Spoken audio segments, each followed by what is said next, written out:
I often get asked for home workouts with minimal equipment on this channel. Some have commitments that just don't allow them the time to train, some have a genuine debilitating fear of the gym, and others simply don't enjoy training but understand the benefits of moving more in their day-to-day lives. So today we're going to go through a beginner home workout that won't just be you bouncing around your living room. And this workout is designed for somebody who wants to get started on their fitness journey but doesn't want to use much equipment and doesn't want to use a large amount of time. In my mind, a workout that meets these criteria should have 3 components. It should cover the full body, so we should be working out every part of our body as we do this. The workout should be adaptable and easily scaled up or down based on our own level in order to be able to do it but also keep it challenging. And it must be efficient and save time, which we can achieve through using compound exercises that work out many muscle groups at the same time. And so as part of this workout, I picked exercises that tick these boxes, starting with the CAC Squat. Here we have a leg exercise that is not only challenging without weight, so we can do it at home, but works the quads and hamstrings and gives additional bonus to developing mobility through the hip, knee and ankle.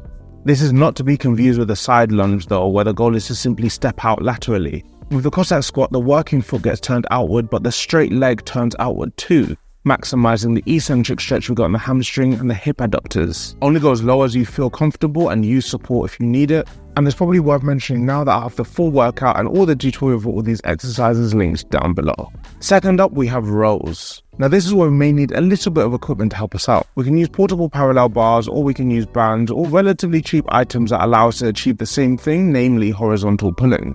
If you want to build pulling strength, back muscle, and work towards better posture, rows are just that exercise. The goal here is to pull the elbows as far back as they can go and really retract the scapula, which is easier said than done. And progressing this is simply a matter of adjusting the foot position so that over time we end up more horizontal. Third, we have dips, and again we can use P-bars or even chairs or stools from around the house. And for building up the chest and triceps, look no further than dips. And actually, even if you struggle with dips, we can simply use our feet to support us a little. We're working out from home, so no one will know. Then we have push-ups. When done poorly, they feel useless, but when done properly and done right, they are a phenomenal muscle builder. Aim to really control the movement, pushing as tall as you can on the way up and getting the chest low to the ground on the way down, all while keeping that straight line from head to toe. Elevate the hands if you struggle with push-ups. We don't want any salmon push-ups. This is just a waste of time. In terms of reps and sets, I'll link down below to the full workout, but I recommend staying in the relatively high rep range with short breaks to ensure effectiveness. Remember, the last rep of every set should feel like a real challenge. Will you be learning to handstand and bolstering your front lever with this workout? Of course not.